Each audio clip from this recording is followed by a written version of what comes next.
Malaysia terus jadi destinasi wajib buat rakyat Indonesia.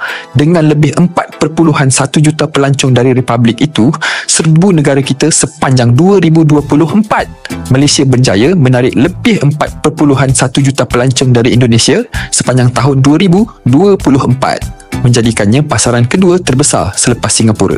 Angka ini bukan calang-calang, naik 19.1% berbanding 2023 dan malah lebih tinggi daripada era pra-Covid. Korang nak sedap promote produk dan servis korang? Roger je. Menurut Tourism Malaysia, antara faktor utama ialah akses mudah dengan lebih 580 penerbangan terus seminggu dari 10 syarikat penerbangan utama Indonesia. Gabung dengan makanan yang halal, budaya serumpun, syurga membeli belah dan nilai mata wang yang menguntungkan pelancong Indonesia, tak hairanlah Malaysia terus jadi pilihan. Tambah pula dengan promosi besar-besaran di Jakarta, Medan, Surabaya dan Yogyakarta, industri pelancongan kita memang on track untuk capai sasaran 45 juta pelancong menjelang 2026.